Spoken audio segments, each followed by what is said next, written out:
are under category A for the world. There are many areas we have allayed those doubts. So thank you and welcome. 27. Did you maintain the instructions here together? 46, 20, 23, 19.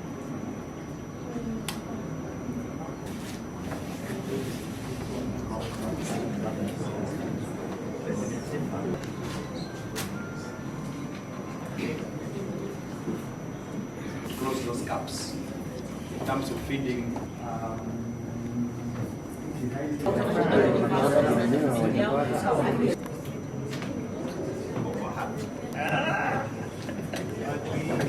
Will pop up on the screen once we do that. So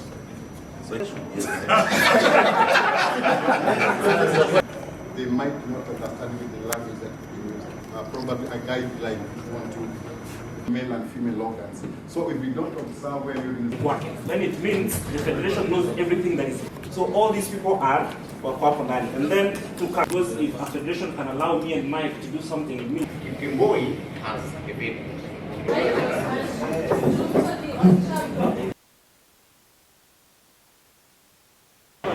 They are extremely important for ADAK because we have realized that we've not been engaging journalists and media a lot, and you can help us to report on doping issues more widely, the country to know, all athletes to get to understand what anti-doping is all about, what they should and should not do.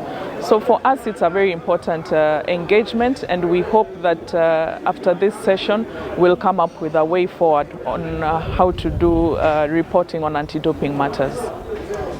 We are struggling with the presence, and that is when a sample has been taken and positive comes out of it. We are struggling with the whereabouts failures. Mainly because most athletes don't understand how important it is for them to ensure that any anti-doping organization that has jurisdiction over them is aware of where they are at all times for them to be tested. We are also struggling right now with the administration because that then involves other parties like the doctors, the physios, the managers, the coaches, and so those are the three areas I can see we are struggling with on anti-doping rule violations. Information giving is very important, and we have also realized that athletes look at ADAK as a police, and so they are scared most of the times when ADAK is engaging them.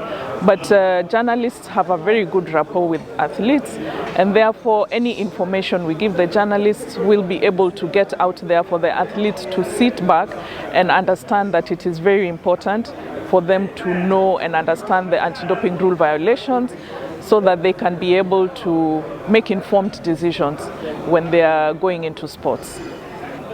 It would help in reducing the cases. The only issue would be how long would the cases take at the criminal court, because under the World Anti-Doping Code, any case that is prosecuted as an anti-doping rule violation should at most take 6 months. However, we have no jurisdiction in the civil courts, and therefore we don't know how long that would take, but it would act as a very effective deterrent measure if we were to come to an agreement with the judiciary on how long any case that touches on anti-doping would take. We have to take note that those tests are done mainly on athletes in athletics. For any other given sport, it's not mandatory that they do the 3 or 4 tests. But for athletes in athletics, we have now agreements with other service providers outside Kenya who do sample collection, and we are able to get the athletes to be tested the required number of times. We only request that the athletes give us accurate whereabouts for us to be able to get them anytime and anywhere where they are. I think it's very important because the media are part and parcel of the anti-doping movement, and we encounter these stories every day, and the rules keeps on changing every year, and it's good to be abreast with the rules of the anti-doping because it is the reason why we need to report the correct situation within these circles. Many a times we've encountered these stories and we don't know what to do with them. So it is just important to keep close, and this event should even be an annual event if they allow us. Do you think such will help reduce the cases of doping in the country? I think the more we talk about it, the more the cases will reduce, because then the people, the victims, will know that in the public limelight, and I think they will tread very carefully. Because if we don't talk about them, people will assume that it is business as usual and they continue doing what they are doing. And I think the best people to work with, the anti-doping, we are the best people for the anti-doping to work with in this journey, because we are the people who report out there what is happening. And in case there is a problem, these athletes all run to us with complaints. So we should know what to do.